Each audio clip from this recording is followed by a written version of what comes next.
En este día martes tenemos un tema muy interesante que nos dice: ahora resucitados, ascendidos y exaltados con Cristo. Note que los temas han hablado de antes o en otro tiempo, pero ahora vamos a descubrir el ahora. Vamos a orar pidiendo al Señor que nos dé su sabiduría. Querido Padre, gracias te damos porque aunque nuestra condición era desesperada, ahora en Cristo Jesús tú has cambiado nuestra realidad y lo único que pides es que podamos entregarte nuestro corazón de manera completa. Nos ponemos en tus manos de amor y suplicamos sabiduría para nuestra reflexión de hoy en Jesús. Amén. Para la lección de hoy, Pastor Dani Ferla, vamos a ir al texto, a unos versículos siempre de Efesios 2. Recuerden que vamos despacio con estos textos y vamos a leer desde el verso 4 al verso 7.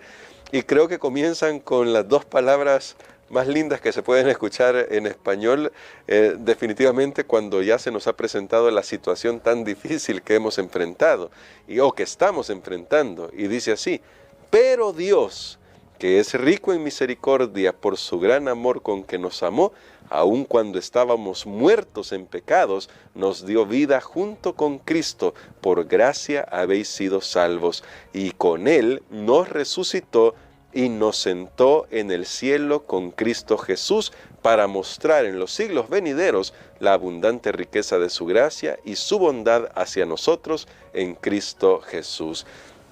Pastor Dani Perla, ¿qué es lo que nos está diciendo este pasaje? Que comienza con, para mí, esas palabras que definitivamente lo cambian todo. Pero Dios, y nos habla de la riqueza de Jesús, de la gracia de Jesús, de la misericordia de Jesús.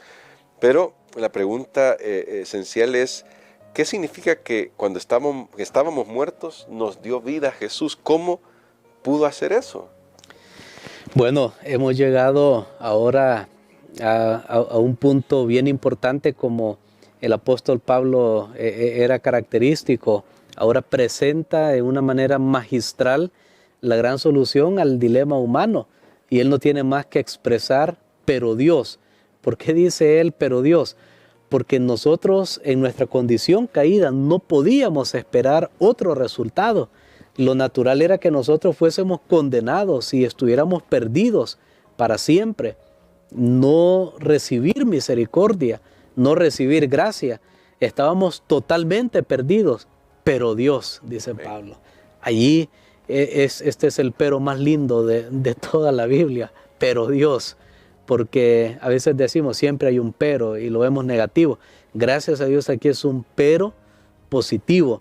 Pero Dios, cuando estábamos pues, muertos en delitos y pecados, Él nos ha dado vida juntamente con Cristo. Y realmente ese es el Evangelio. Noten ustedes, nos dio vida juntamente con Cristo.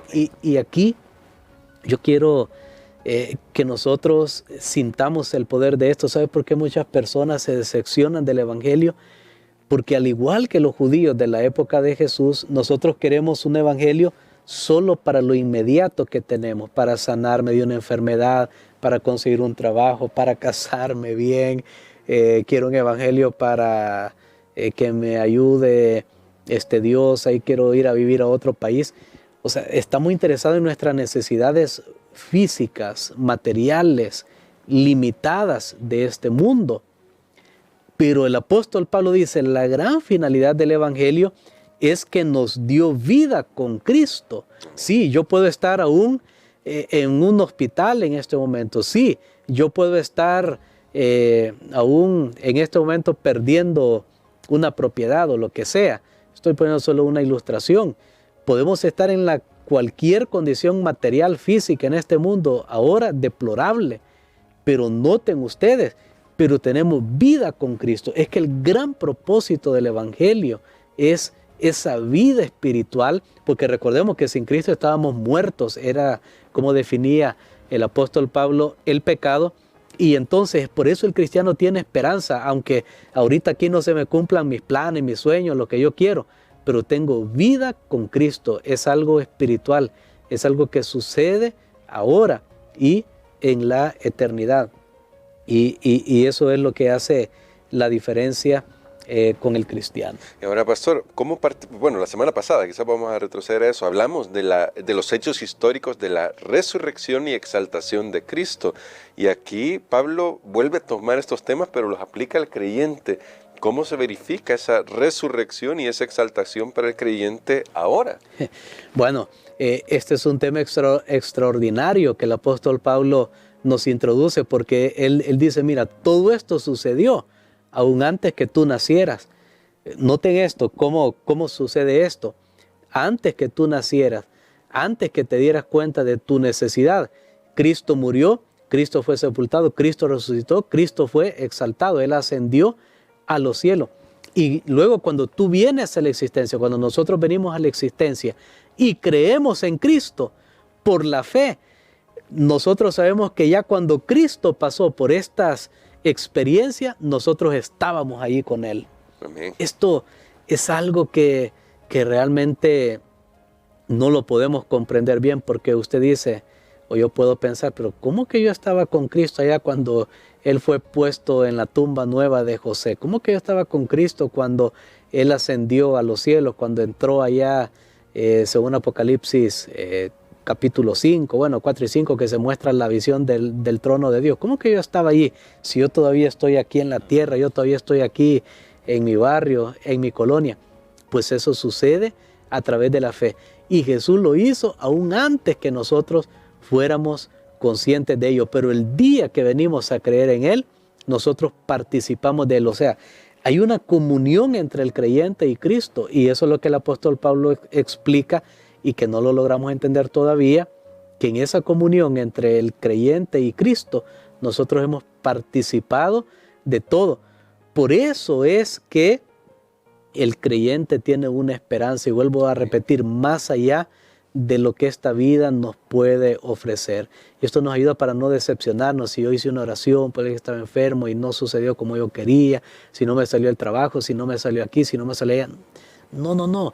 Es que hay algo más, Pero ahora venimos, y es lo que vamos a estudiar el resto de las lecciones, que hay una comprobación práctica en nuestra vida. Porque usted dice, pastor, pero todo esto se queda como una teoría, como esto sucedió allá y yo estaba en Cristo, bueno, y tengo que creerlo por la fe, aunque yo no estaba ahí.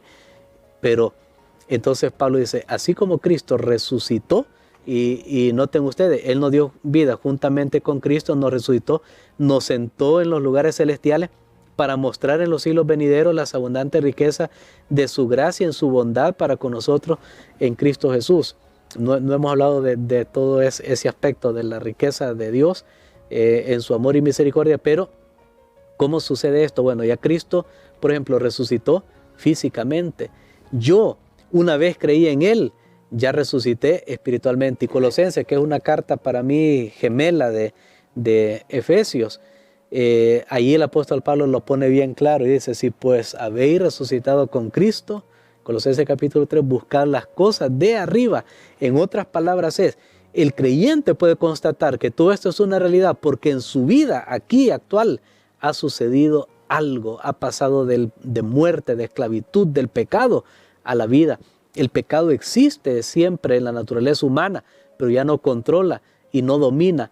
Esa es la mayor señal, y de hecho más adelante Pablo lo va a decir, somos creados para buenas obras. Ahí es donde entra ese tema, pero el punto en este momento es que al participar con Cristo por la fe de estos eventos, nuestra vida ahora tiene un cambio. Y ahora, pastor, quería destacar ese punto porque entonces quiere decir que esta nueva vida en Cristo, esto que hace el Señor con nosotros, cambia la realidad. ¿Cómo podemos vivir en esta nueva realidad que ya no es en la que estábamos hijos de ira, hijos de desobediencia, en la corriente del mundo, hostigados por Satanás?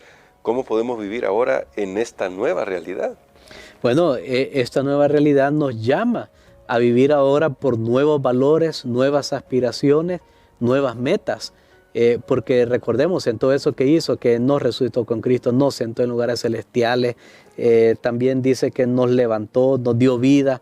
Todo esto definitivamente ahora tiene un impacto en la vida del creyente de tal manera que no se deja dominar por las pasiones no se deja arrastrar por la corriente de este mundo. El cristiano no anda viviendo cuál es el último grito de la moda y que yo pueda seguirlo, porque él tiene una aspiración todavía mucho más noble.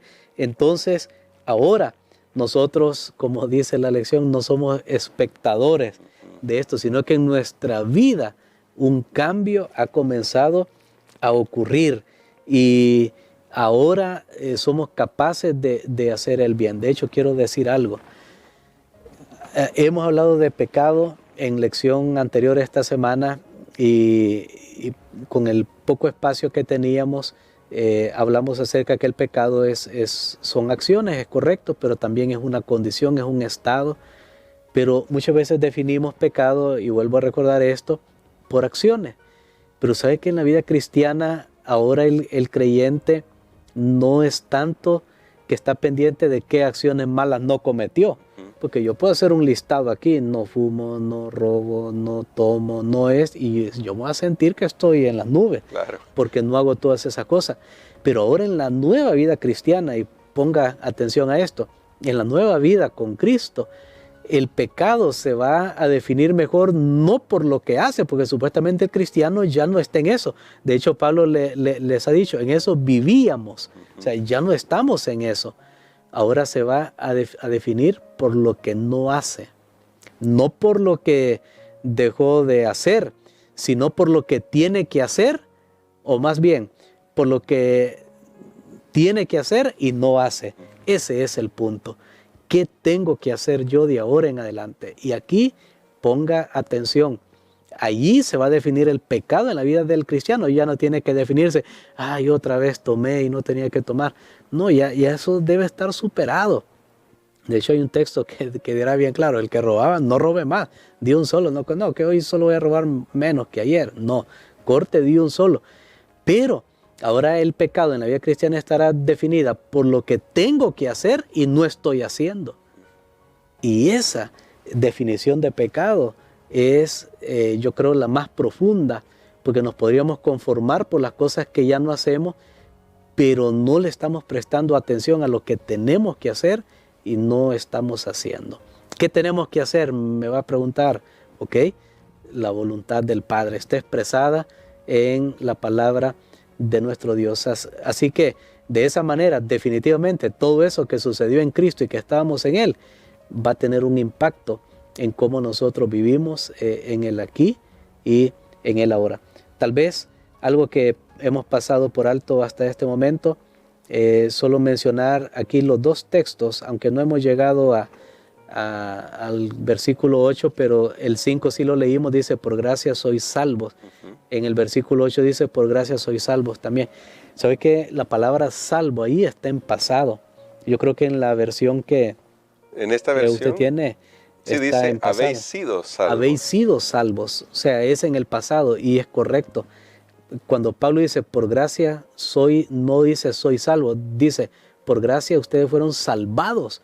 Ya es un hecho en la vida del cristiano. La salvación no es algo que yo espero en el futuro, ya la tengo. En el futuro espero, por supuesto, la gran consumación de todas las cosas que Jesús hará cuando Él venga por segunda vez y va a cambiar totalmente, pero ya el creyente goza de la salvación. Quería hacer una explicación de eso y creo que podemos en los otros días estudiar esa riqueza de palabras que hay aquí, Dios rico en misericordia, gran amor, su bondad, gracia y todo eso que caracteriza el gran plan de salvación de Dios. El gran evangelio de Dios. Entonces, pastor, ore por nosotros para que hoy vivamos a la altura de esta nueva vida que Cristo nos ha dado, que vivamos en esta nueva realidad que Dios hace posible gracias al mensaje de salvación, gracias a Jesús que murió en la cruz,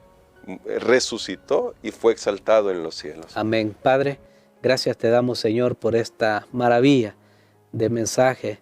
Gracias porque tú hiciste lo impensable. Tú mostraste misericordia y gracia al pecador totalmente perdido, los cuales éramos todos nosotros.